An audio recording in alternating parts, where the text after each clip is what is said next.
Buenas tardes, con el gusto de saludarlo como todos los jueves en una emisión más de su programa Hablemos Derecho, el consultorio jurídico de TV WAC. Su servidor Gerardo Pérez le da la más cordial de las bienvenidas para que nos acompañe a lo largo de esta hora.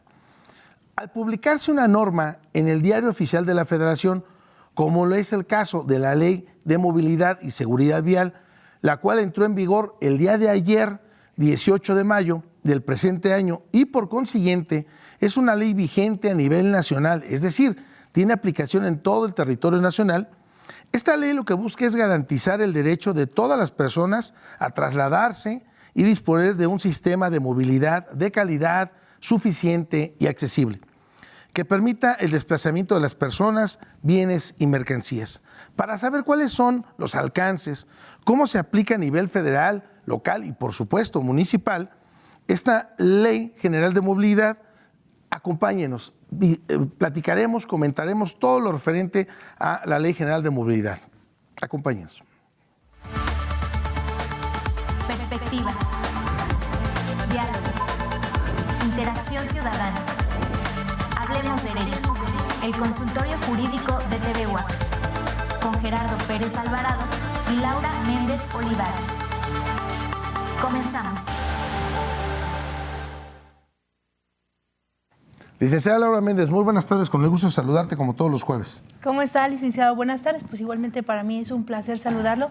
Quiero disculparme en primer lugar por si me escuchan por ahí un poco desentonada, pues son los cambios de clima propios de la temporada, pero bueno, pues aquí estamos para preparar este tema, este importante tema. Me parece muy relevante para la sociedad queretana, para la sociedad en general.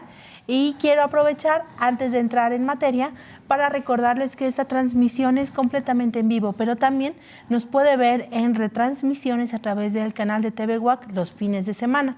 En vivo son todos los jueves a las 6 de la tarde en TV WAC y también en nuestras redes sociales. Lo invitamos a que nos busque en Facebook, en YouTube o en Spotify como Hablemos Derecho, el consultorio jurídico de TV WAC, así el nombre completo, y ahí usted va a poder ver el contenido completo. Subimos los programas semanales, si es que le interesa ver o por ahí conocer un poco más respecto a determinado tema, bueno, pues este es el medio.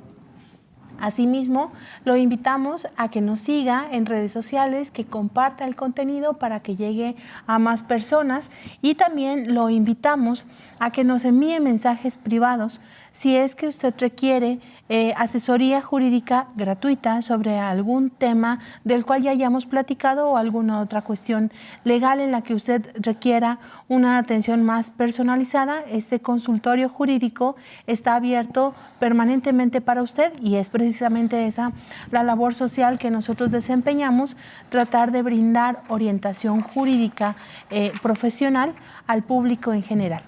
Pues sí, fíjense que agradecer enormemente la invitada del día de hoy que nos acompaña a la distancia y que esta tecnología nos permite ahora lo que en un principio veíamos un tanto cuanto complicado, pues hoy es muy normal estas videopláticas, videoconferencias a través de Zoom.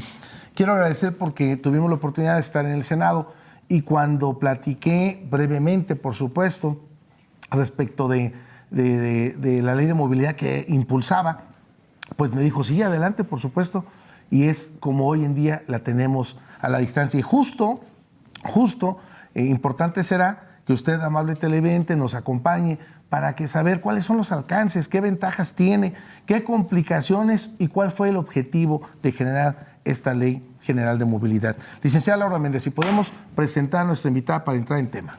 Claro que sí, con mucho gusto. El día de hoy está con nosotros la senadora Patricia Mercado.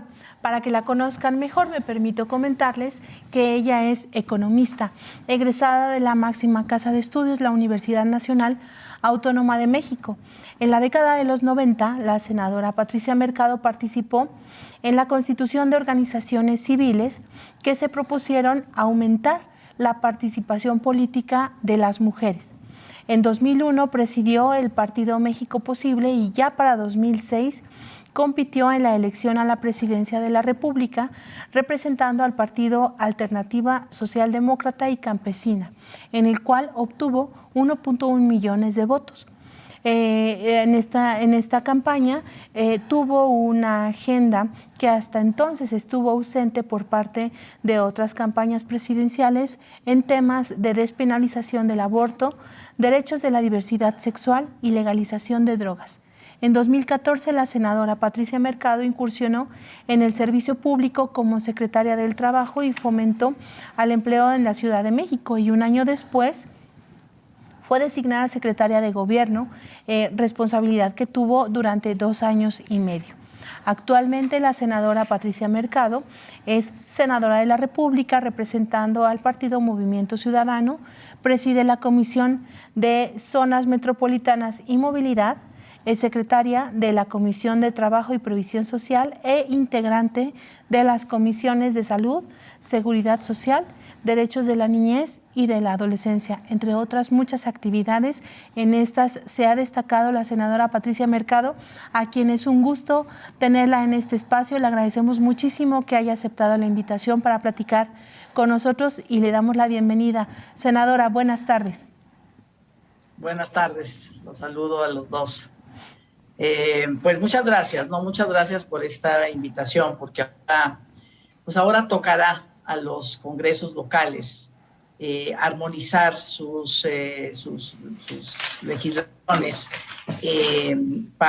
con respecto a esta ley general, porque esta es una ley general, por lo tanto, como ustedes saben, de observancia obligatoria, y lo que tenemos que hacer es esta homologación. Los transitorios en la ley nos dicen que nos da 180 días a los congresos locales para hacer esta armonización. Ya desde el día de ayer ya hay varios grupos de legisladores en diferentes estados ya poniéndose, digamos, muy atentos para tenerlo pronto posible iniciativas y con esas pues poder dictaminar y poder tener esta ley. En Querétaro tienen la ley de movilidad para el transporte, ¿no? Así le llaman. Entonces me parece que en este momento, y no sé si haya más iniciativas, a lo mejor ustedes lo saben, el instituto en Querétaro, la autoridad de movilidad es el Instituto Queretano del Transporte, y hay una asociación durante todo este proceso que hicimos la ley, que fueron casi 4 años, hay una instancia, una asociación nacional de autoridades de movilidad con la que siempre estuvimos en relación, siempre estuvimos en contacto cuando tenían sus reuniones de todas las autoridades de movilidad del país. Nosotros siempre trataba de estar presente para hablar sobre esto. Entonces, realmente la ley general, como la ley general luego no les gusta mucho a los estados, ¿no? Y tienen toda la razón, porque son leyes de cumplimiento obligatorio para todo el país. Entonces, cuidamos mucho que esta ley realmente respetara las competencias, ¿no? Que fuera una ley donde se establecieran las concurrencias de los 3 niveles de 3 niveles de gobierno, y precisamente el titular del Instituto Queretano de Transporte durante los últimos 3 años fue precisamente el director del instituto en Querétaro. Ya cambiaron, pero sí estuvo muy en sus manos la relación con el Senado de la República en la elaboración y en construcción de acuerdos en la Cámara de Senadores, después en diputados, y la ley que tenemos, ¿no? Entonces, bueno, quería un poco ubicar y decirles, pues agradecer esta apertura, porque creo que tenemos mucho que hablar, ¿no? Desde mi perspectiva hay una revolución en el derecho a la movilidad de nuestro país a partir de esta ley de 82 artículos, en el sentido de parar, ¿no? De parar esas 44 personas que mueren todos los días por un hecho vial que pudo ser evitado. Toda la evidencia en el mundo, lo que nos dice la Organización Mundial de la Salud, es todas estas muertes pueden ser evitables. Entonces, el error humano siempre va a existir, ¿no? El niño se bajó de la banqueta, nos distrajimos, el de la bicicleta se atravesó. El error humano va a existir. El tema es que el Estado esté preparado y el Estado haya puesto las reglas para que cualquier tipo de error humano no tenga consecuencias fatales, es decir, no haya muertes y poder reducir esas 44 muertes, además pues, de todo lo que tenemos en términos de traumatismos graves. Entonces, primero tenemos un derecho constitucional. El primer gran acuerdo unánime en el Congreso fue que luego se fue a 17 estados, ya 22 estados de la República, sus congresos dijeron sí a esta reforma constitucional, que garantiza el derecho a la movilidad con seguridad vial, con accesibilidad, con eficiencia, con sostenibilidad, calidad, inclusión e igualdad. Es el derecho, no nomás es una cuestión abstracta, tiene apellidos. Y la ley general, pues nuestra perspectiva es que esa ley general le dé sentido a este derecho, ¿no? La movilidad, decimos, es la llave de los derechos, ¿no? Para salir a recibir educación, para salir a recibir salud, digamos, la atención a mi salud, para el trabajo, para los ingresos, para todos los derechos y libertades que tenemos las personas en este país, digamos, en nuestra democracia, y el reconocimiento de los derechos humanos. Bueno, pues necesitamos movernos, ¿no? Sí. Necesitamos movernos, y en este momento nos estamos moviendo muy mal, con mucha exclusión. Los más vulnerables son expulsados de la vía pública porque tenemos una condición, la hemos tenido en los últimos 100 años, en el sentido, o más, en el sentido de darle, digamos, la prioridad de la inversión pública, de la toma de decisiones, del desarrollo de infraestructura vial al vehículo particular, y todo lo demás, pues ahí el transporte público, pues ahí medio lo fortalecemos, las banquetas ahí lo sirven, los otros transportes no motorizados como la bicicleta, pues no le ponemos mayor atención. Entonces, eso es una revolución, o sea, cambia totalmente las prioridades de la política pública, de la inversión pública con respecto para garantizar este derecho a la movilidad. Sí, senadora, me gustaría recapitular brevemente lo que usted atinadamente nos comenta, porque, por supuesto, es muy interesante y para cualquier persona lo ve muy lejano. Me gustaría comentar dos cosas importantes. Uno, se dice muy sencillo crear una norma, pero yo le escuchaba ahorita que comentaba que tardó 3 años en poder ser publicada en el Diario Oficial de la Federación. Me gustaría que nos pudiera comentar de forma muy breve, senadora, cómo es, dónde nace esta iniciativa, si en el Congreso de la Unión como Cámara de Origen y luego pasa al Senado, o viceversa, inició primero en el Senado y luego en el Congreso de la Unión o la Cámara de Diputados. Más que nada, pues también para ir entendiendo cómo surge esta iniciativa, discusión, aprobación, sanción, es decir, este proceso legislativo que lo hacen, uno. Y dos, que también nos pudiera comentar, senadora, pues sí, es muy sencillo, 44 muertes diarias por hechos de tránsito. Estaremos hablando de casi 1 o 2 por cada entidad federativa, más los que nos deja la delincuencia organizada y no organizada. Pero lo que implica, ¿qué implica? Porque bueno, dices, bueno, a ver, falleció en un hecho de tránsito, pero ¿qué implica con la familia? ¿Qué implica con la reparación del daño? ¿Qué pasa con todo este tipo de cuestiones en donde el seguro ya no se hace responsable? ¿Qué pasa con la obligatoriedad, sí o no, de un seguro vehicular, senadora? Muy bien, pues me encanta que me pregunte el proceso legislativo. La Cámara de Origen fue el Senado.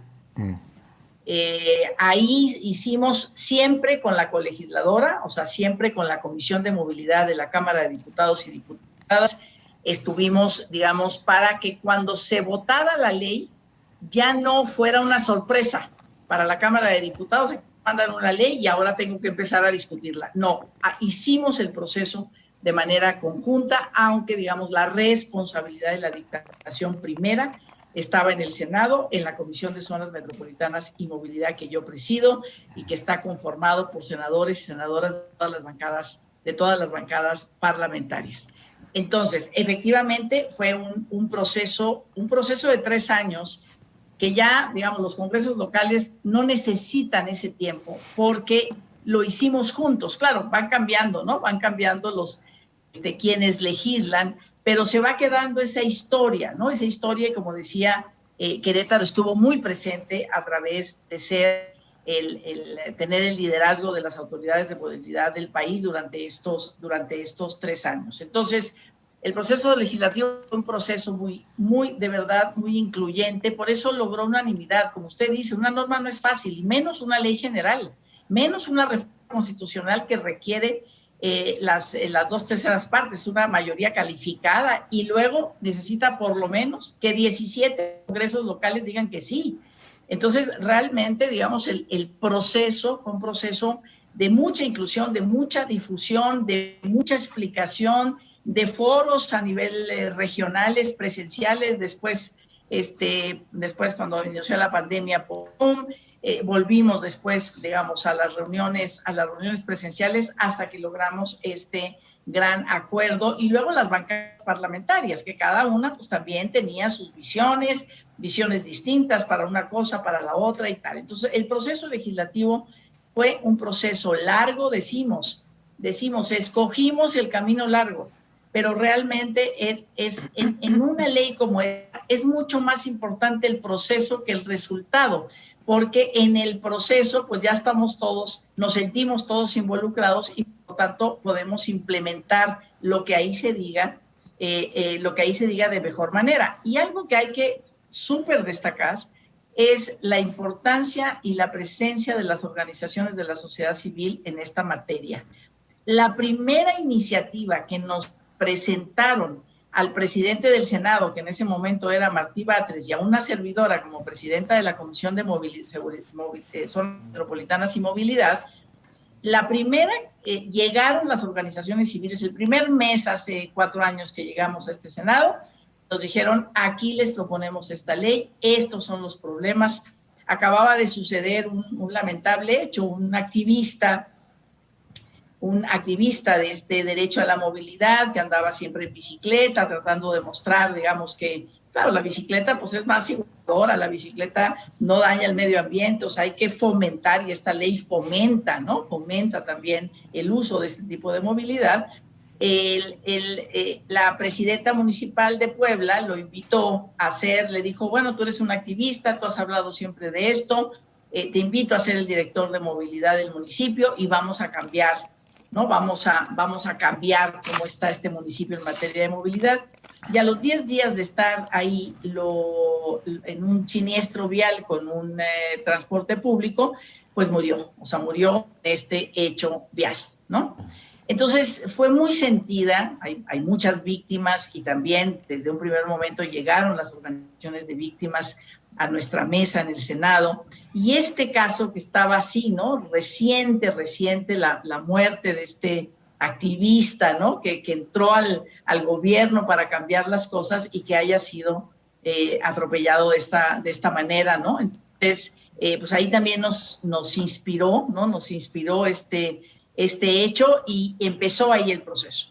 Tanto el presidente del Senado como una servidora dijimos, pásenlos la ley, la vamos a tomar como si fuera una ley con todos los requisitos de la iniciativa ciudadana, aunque no lo sea, y vamos a empezar a discutirla. Con esa ley hicimos 8 foros regionales. No hicimos una nuestra, ninguno de los senadores, sino dijimos, la de ustedes la vamos a poner, la vamos a rolar, digamos, la vamos a poner en estos foros para que todos los diputados locales, autoridades, funcionariado, organizaciones estatales opinen sobre esta ley. Y una vez que hagamos ese proceso, entonces elaboramos nuestra iniciativa de manera plural, la presentamos al Senado y empieza el proceso, digamos, ya de dictaminación y de construcción de acuerdos. Entonces, fue un proceso muy incluyente, por eso me parece, ¿no? Me parece que está generando mucha expectativa, ganas de la acción, o sea, de pasar a la acción, porque pues finalmente nadie quedó fuera en esta negociación y demás. No es que todos hayan quedado, que aplaudan. Por ejemplo, usted me pregunta sobre el seguro. Una primera versión de esta ley era seguro obligatorio. Seguro de daños a terceros, obligatorio. Algunos de nosotras pensábamos que ese seguro obligatorio con un gran acuerdo con las aseguradoras y demás, o sea, acompañado de eso, digamos, por parte de la Federación y de los estados, un seguro obligatorio, porque pues finalmente es la gente que nos tiene la que se arriesga en un hecho vial a perder su vehículo, o sea, pérdida total, no puede recuperar nada, a que su vehículo tenga daños que no pueda solventar y entonces pues quede ahí para la chatarrización. Si daña a una persona, el dato yo aquí tenía el dato de, creo que es uno de cada tres siniestros, huye el conductor o la conductora, huye. ¿Por qué huye? Pues huye porque no tiene cómo enfrentar eso, no tiene cómo enfrentarlo, ¿no? Entonces, efectivamente, un seguro podría ayudar. Sin embargo, no hubo acuerdo con el seguro obligatorio. Entonces, eso algunos estados lo tienen, otros no. Y miren, es muy importante la calidad de las políticas, porque efectivamente hay muchos seguros patito, ¿no? Que en esos lugares donde es obligatorio en los estados, pues la gente pues es para lo que tiene, entonces compra un seguro patito donde la autoridad se desmarca, ¿no? En el sentido de regular cuáles son las aseguradoras que realmente tienen certificación, que realmente van a responder y tal. Y entonces, pues luego son seguros que tampoco le sirven mucho a la gente, ¿no? Pero bueno, no hubo acuerdo. Algunos pensaban que era, pues que era iba a ser un peso económico para los que menos tienen, los que no podrían pagar este seguro. Entonces, pues se quedó también, ¿no? O sea, se quedó como una prerrogativa, digamos, en los estados de la República para poner o no seguros y con qué tipo de normas. Sí, y ese punto es muy importante, senadora, porque aquí en el estado de Querétaro, fíjese, usted lo conoce perfectamente bien porque fue compañero suyo en el Senado, nuestro gobernador Mauricio Curi, aquí en el estado de Querétaro. Él, dos temas importantes. Él ingresa y uno de los temas de campaña de él era hacer un segundo piso en una de las avenidas principales aquí de Querétaro que se llama 5 de febrero. Esa era una propuesta de campaña. Por supuesto, otra propuesta de campaña de la candidata de Morena, digo, por hacer una referencia, decía que ella iba a hacer un metro, ¿no? Un metro. Y bueno, a fin de cuentas, yo creo que sabían perfectamente de esta ley de movilidad porque no fue aprobada. La misma ciudadanía la puso a consideración de la ciudadanía y le apostaban más al transporte público, que hoy por hoy sigue siendo un talón de Aquiles, yo creo que de muchas entidades federativas, pero en concreto de Querétaro. Y el gran problema que se tiene es con este refrendo vehicular, que a diferencia de otras entidades federativas, Querétaro fue una de las más altas. ¿Pagamos cuánto, licenciada? ¿2,500 pesos? Alrededor de 2,500. Por refrendo vehicular, pero tiene inmerso un seguro. Pero este seguro es, pues, pienso yo que muy limitado, pero bueno, de eso y nada. Y me refiero en concreto, senadora, porque verdaderamente uno que como abogado que está en el ejercicio de la profesión se percata y verifica que la gente que incluso tiene problemas de cuestiones de reparación del daño que pueden implicar la privación de la libertad, es la gente que más lo necesita, que no tiene un soporte económico sólido. Entonces, qué gran ayuda hubiera tenido haberse apoyado de un seguro vehicular, que es la gran diferencia incluso en obtener un beneficio de preliberación haciendo la reparación del daño. Y en muchas ocasiones, pues es complicado porque aún y cuando dijeras, bueno, sigo un juicio en libertad, pues llegamos a una sentencia en donde tienes que hacer una reparación de 500,000 pesos por la pérdida o la muerte de una persona en un hecho de tránsito y la gente no tiene para pagar. Entonces, ¿de qué me sirve haber llevado un juicio en 1 año y medio, 2 años en libertad, que a fin de cuentas me van a internar para hacer la reparación del daño? Medianamente complicado y es un tema de debate importante porque en este refrendo vehicular, por lo menos en nuestro estado de Querétaro, senadora, sí hay un seguro, creo que hasta de 150,000 pesos, no tengo ahorita el dato exacto, pero cualquiera de los televidentes que que nos ve y ya nos siguen aquí en las redes, pues que nos pueda pasar bien el dato. Y tampoco no tengo conocimiento a ciencia cierta cómo funciona este seguro, pero me parece a mí que de suyo será muy importante seguir debatiendo ahora en las leyes cuando baje pues, a los estados para homologar sus leyes a la ley federal o incluso a los municipios, ¿no? Que a fin de cuentas pues es a veces una de las complicaciones que se tiene. Senadora. Así es.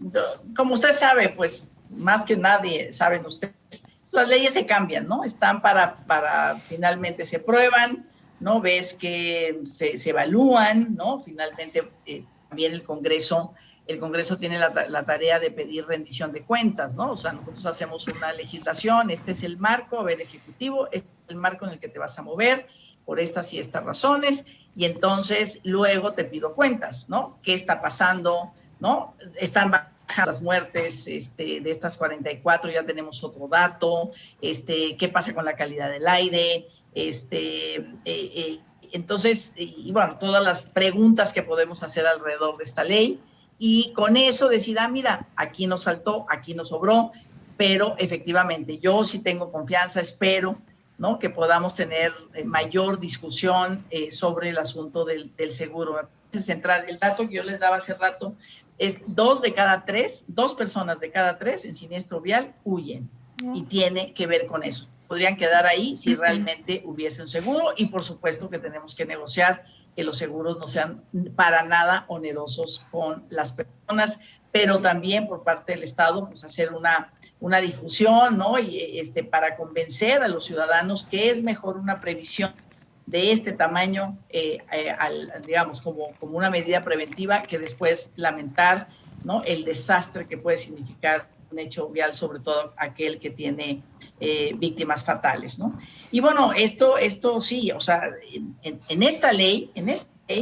con esta ley, realmente para hacer un segundo piso o para hacer una gran obra para vehículo particular, híjole, va a tener que haber muchísima justificación, muchísimos datos, y de preferencia, según la ley, si tú tienes 100 pesos para invertir, no se puede invertir en un segundo piso para vehículo particular.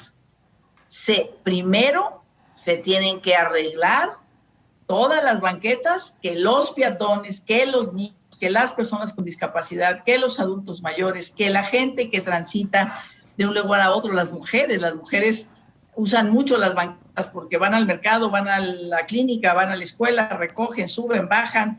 O sea, tenemos que ver, todos esos son prioritarios. Eso ya está resuelto. ¿Qué pasa con las ciclovías, no? ¿Qué pasa con estos carriles? ¿Los tenemos, no los tenemos? Para fomentar el vehículo no motorizado. Y luego, ¿qué pasa con el transporte público?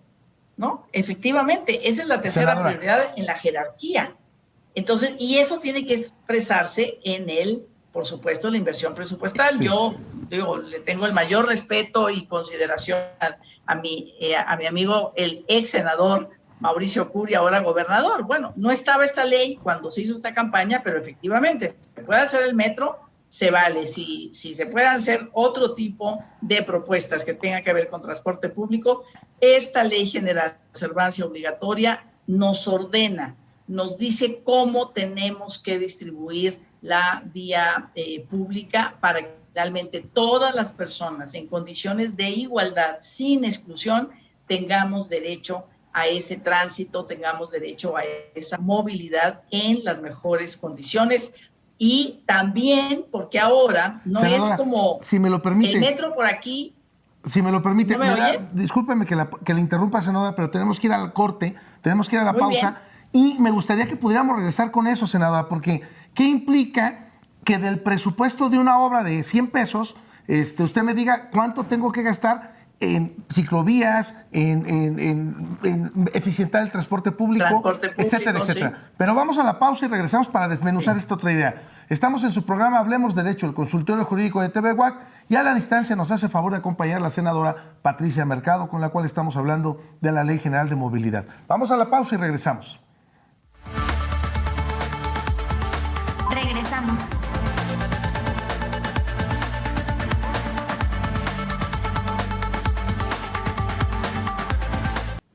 Ya estamos de regreso completamente en vivo en su programa Hablemos Derecho, el consultorio jurídico de TVWAC. Si usted nos hace favor sintonizar, le recuerdo que estamos hablando con la senadora Patricia Mercado sobre la Ley General de Movilidad. Y antes de irnos a la pausa, habíamos comentado, o la senadora nos iba a desglosar, qué implica esta Ley de Movilidad. Es decir, me parece a mí que un sello emblemático de todos los gobiernos siempre ha sido la infraestructura vial, generar mejores aportaciones a la infraestructura vial, sin lugar a dudas. Pero nuestra visión ha sido siempre de apostarle al vehículo, y es decir, pues hacer más grandes las calles. Eran de 2 carriles, ahora la queremos hacer de 3. Bueno, pues no importa, quítale el camellón para hacer otro carril.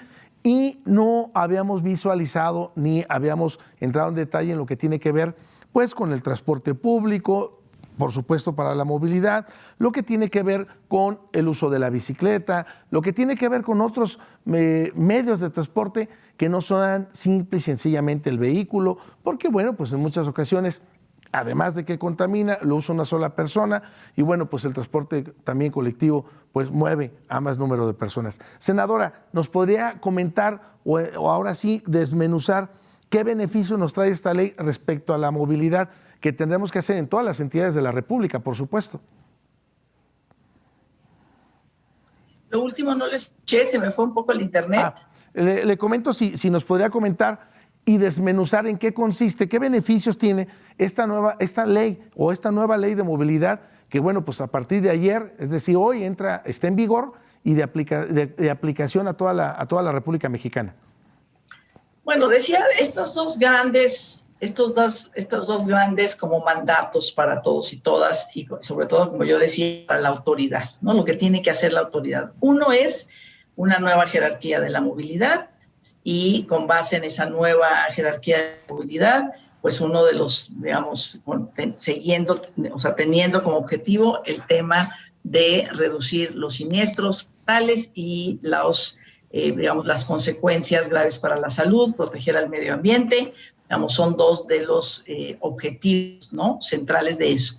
Y cambiar las prioridades es, por más que haya personas que usan vehículo particular, solo son el 30% de la población. La mayoría de la población o caminamos o no en bicicleta porque, lo sentimos peligroso porque no hay infraestructura para la bicicleta, y en transporte público. Entonces tienen que ser esas nuestras prioridades, las prioridades de política pública y de inversión presupuestal, que además en la ley también se dejan mecanismos para crear fondos, para buscar financiamiento nacional e internacional, ¿no?, para poder hacer, digamos, de la vialidad una vialidad segura. Y luego están los mínimos de tránsito. En cada lugar hay diferentes reglas de tránsito. Entonces, lo que hace esta ley es homologar los mínimos de tránsito. 1, velocidades.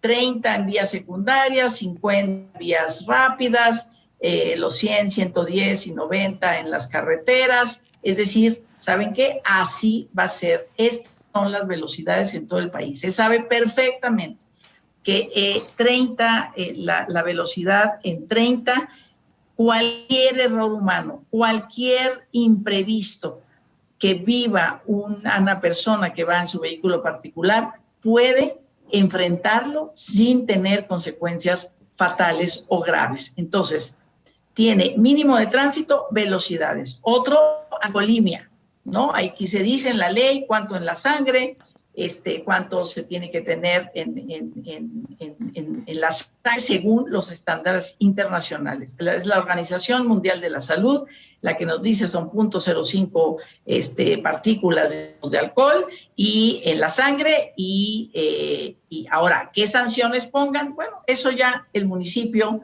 eso ya el Estado, según sus competencias, van a determinar, pero tienen que hacer prueba de alcoholemia, porque 8 de cada 10 siniestros fatales tienen que ver con velocidades o con alcohol.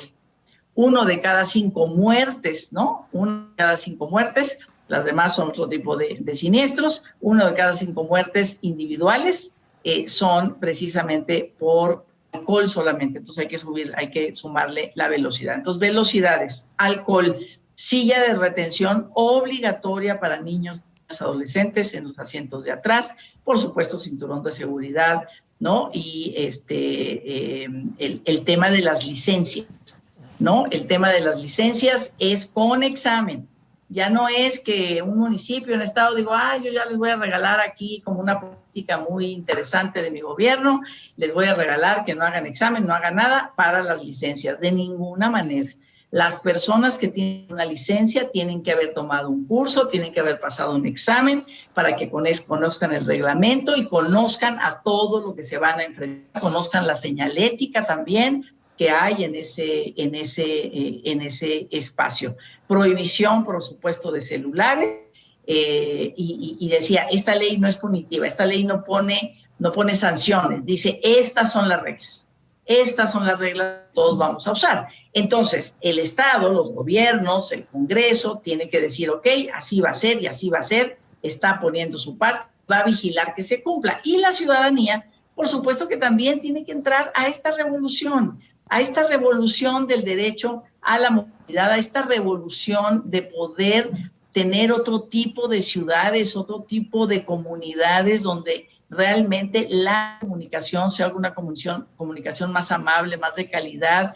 Las mujeres están sufriendo acoso, violencia, asesinatos en un transporte público que no es de calidad, que no es seguro, porque también no existen, más bien, sobre todo el transporte concesionado. Entonces, ahora con estas reglas, pues todo el transporte concesionado no tiene que asumir y tiene que capacitar a sus choferes en este sentido. Y decía, la ciudadanía también, tenemos que entrarle, por supuesto, ya la Ley General de Educación trae unos artículos sobre educación vial, ¿no? Ya, digamos, queremos ver en la currícula de primaria, de secundaria, el tema de la educación vial. Todos tenemos que entrarle, pero bueno, pues esta ley lo que nos ayuda es a, como yo decía, el Estado ponga su parte para evitar estas grandes, digamos, tragedias para tantas personas. Entonces, decía un poco los mínimos. El senador Gilberto Herrera, por cierto, de Querétaro, el senador puso mucho interés y varias de las redacciones de esta ley sobre digamos, las poblaciones rurales, ¿no? Y todo lo que son esos caminos rurales, esas carreteras las carreteras federales, ¿no? Donde la gente pues va caminando así en la orillita, entre las piedras, a ver cómo le hace. Por supuesto, muchas personas usan bicicleta en las poblaciones rurales. Bueno, no hay manera de que vayan enseguida de los vehículos particulares en las carreteras. Entonces, también ahí, ¿no? También la ley pone interés para cambiar este paradigma en las zonas rurales y permitir el traslado y la movilidad de las personas a pie como peatonas y en vehículos no motorizados. Y una cuestión que me parece, digamos, que me parece importante, que también el senador por Querétaro nos convenció de hacerlo, de que en los estados, municipios, se obliguen a poner transporte público para que niños y niñas puedan ir a la escuela. O sea, el derecho a la educación no es nada más llegas a la escuela y ahí tienes el derecho, sino cómo llegas a la escuela. Como yo decía, movilidad es la llave de todos los derechos, ¿no? Entonces, trae una parte en la ley de que hay que poner transporte público para niños y niñas, digamos, de primaria, que no caminen más de 30 minutos. Si caminan más de 30 minutos, hay que poner transporte público para que puedan ir a la escuela. 1 kilómetro en secundaria, 60 minutos o 3 kilómetros en la escuela, la escuela superior, ¿no? Entonces, digamos, trae todos estos temas también, ¿no? De justicia, y donde eso, lo que se expresa en la ley es lo que decimos. Lo que se expresa en la ley es, sin una movilidad accesible, igualitaria, incluyente y tal, hay millones de personas que no van a tener acceso a sus derechos, ¿no? Y bueno, pues esa es una situación que son de los temas que nos producen tantas desigualdades y exclusiones en el país. Sí, licenciada Laura Méndez. Sí, bueno, senadora, hemos recibido algunos mensajes de televidentes, principalmente el público que hace favor de seguir este espacio, pues obviamente son queretanos, y las principales quejas, por decirlo de alguna manera, o motivaciones que consideran que es importante tomar en cuenta para mejorar el tema de la movilidad, pues es en torno a muchas de las cuestiones que ya ha comentado, pero también el incremento del tráfico. Por ejemplo, Querétaro Capital es una ciudad que ha crecido en los últimos años de una manera probablemente poco prevista, de tal forma que las vialidades no fueron diseñadas de origen para poder permitir una movilidad fluida y adecuada para una población tan grande. Asimismo, se ha ido urbanizando zonas residenciales donde hay muchas casas habitaciones, donde hay mucha gente nueva que tiene que salir todos los días a la misma hora y no hay alternativas viales. También nos han comentado el tema pues de la ecología, por supuesto. Es fácil ver, por ejemplo, los comentarios que le hago de horas pico y esas cuestiones. Una persona por automóvil. No es de que viajen 2, 3 personas, es una persona por cada coche. Y es un verdadero problema.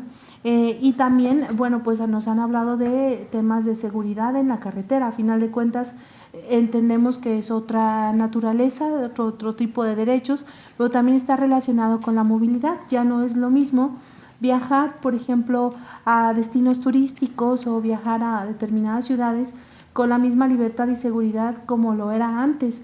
Estas son cuestiones importantes que la gente ha hecho saber, que tal vez sea el día a día, y también es importante entender, senadora, que tal vez las problemáticas aquí en Querétaro Capital, son unas determinadas, pero posiblemente si nos vamos a un municipio con una menor población o una extensión territorial mucho menor, pues seguramente las problemáticas serán otras y serán diferentes.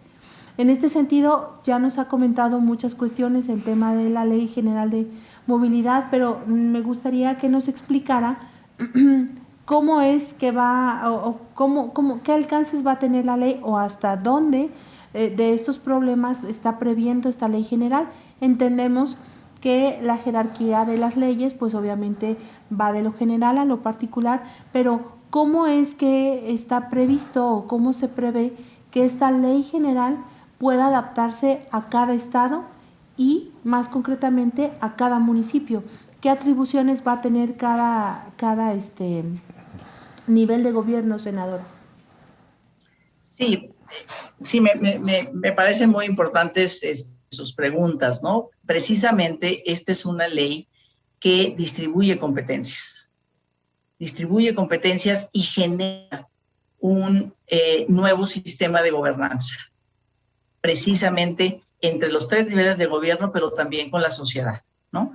Entonces está el Sistema Nacional de Movilidad, donde decía están todas las autoridades, ¿no? Se promueven observatorios para que esto que usted está diciendo, es decir, a ver, la ciudadanía duda, quiere, pregunta, quiere plantear experiencias, las universidades, los centros de conocimiento, ¿no? Que realmente pueda haber financiamiento para que realicen investigaciones, estudios, para efectivamente cómo estos mínimos generales, esta idea, estos criterios generales de la movilidad que hay en esta ley, criterios, lineamientos, cómo se pueden implementar, ¿no? Y de qué manera en un tipo de territorio, en otro tipo de territorio. La ley habla de todos los territorios, hasta de los insulares, toda la movilidad en las islas, ¿no? Cómo tiene que ser este transporte, bueno, tiene que ser en el sentido de ser un transporte accesible, ¿no? Y que efectivamente le brinde toda la seguridad a las personas. O sea, no hay territorio, como es una ley para todo el territorio, observancia obligatoria para todo el territorio nacional, no hay un tipo de territorio que escape a esta ley, pero por supuesto, la manera de implementarla, los ritmos, los tiempos y tal, son, bueno, espero no estar congelada, porque aquí me estoy viendo congelada. No la escuchamos muy bien. Ah, perfecto.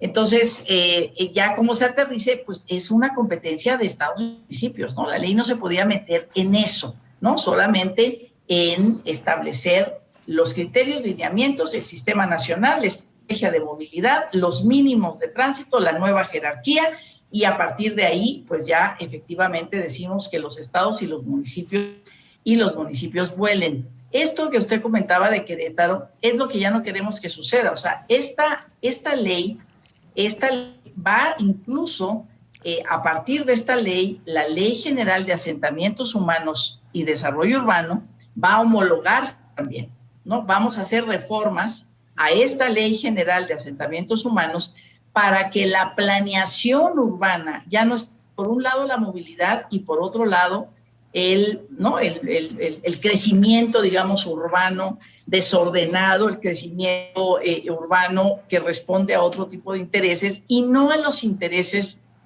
de un buen crecimiento, de una buena, digamos, convivencia en el territorio, ¿no? Sino que el desarrollo urbano tenga que pensarse desde estos criterios de movilidad. Porque como dicen, el mejor viaje es el que no se hace. O sea, la perspectiva del mundo para frenar esta emergencia climática, para todo esto que estamos hablando sobre el tema de salvar vidas y todo lo que eso significa, digamos, todos estamos, digamos, la visión de desarrollo de las ciudades, de las zonas metropolitanas, que ustedes tienen una zona metropolitana, digamos, muy potente, más de 500,000 de habitantes, es que siga los criterios le llaman la ciudad de los 15 minutos, ¿no? O sea, es decir, yo salgo de mi hogar, de donde yo está mi vivienda, y a 15 minutos máximo tengo la clínica, tengo el mercado, tengo la escuela, ¿no? Tengo centros de recreación, tengo lo que necesito tener para mi vida cotidiana. Eso es lo que tenemos que tener, digamos, de frente, ¿no? Para que efectivamente, pues los viajes no sean, unos viven en la periferia y me traslado 2 horas, 1 hora o tal al centro de la ciudad donde están las finanzas, el gobierno, los trabajos, las empresas, ¿no? Sino cómo podemos hacer una mejor distribución. Y eso es una responsabilidad de los estados y es una responsabilidad de los municipios. Es decir, cómo planean su desarrollo, urbano para finalmente brindarle a las personas calidad de vida, espacios, ¿no? Espacios públicos, espacios verdes. Cada vez más los jóvenes quieren estar en estos espacios de convivencia.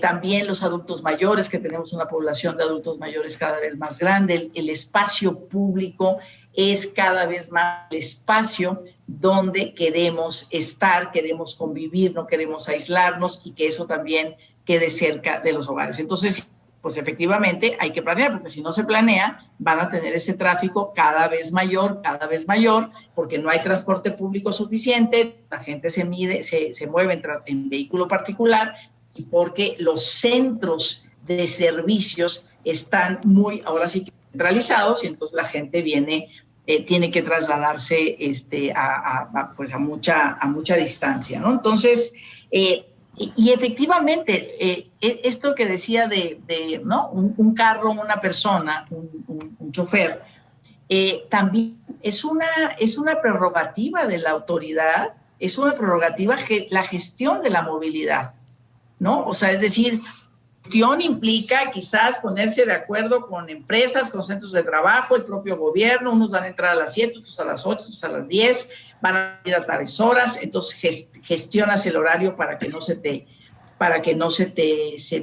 embotelle, ¿no? Puede haber políticas, o sea, incentivar, ¿no? Incentivar que la gente venga, si viene de tal colonia al centro de la ciudad, pues que en un automóvil vengan 5, esos automóviles tienen un carril preferencial, o tienen algún tipo de incentivo, por supuesto, esas son las prerrogativas, y es lo que esperamos, ¿no? En esta revolución de la movilidad, del derecho, pues que esperamos que también le entren, digamos, a imaginar otro tipo de gestión de la movilidad para evitar eso que usted está diciendo, que, ¿no? el 23-25% de la contaminación lo produce la movilidad del vehículo particular, el 25%.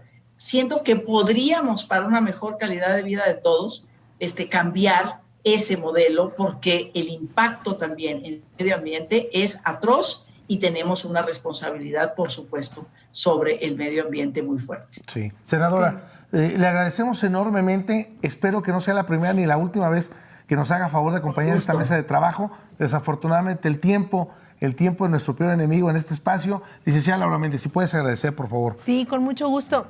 Senadora, le agradecemos muchísimo que nos haya acompañado, que nos haya expuesto estos comentarios importantes. Sin duda, creo yo que una buena conclusión a la que podemos llegar en estos temas digamos que es un fenómeno social difícil de resolver así como de raíz. Pero creo que lo importante es que las autoridades en sus diferentes ámbitos de competencia busquen soluciones más bien creativas, de tal manera que logremos mejorar esta situación.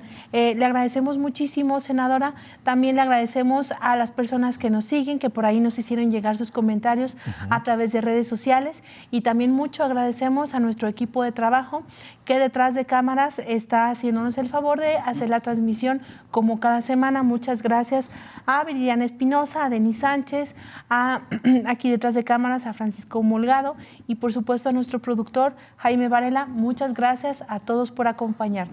Senadora, gracias. Gracias, maestra Laura.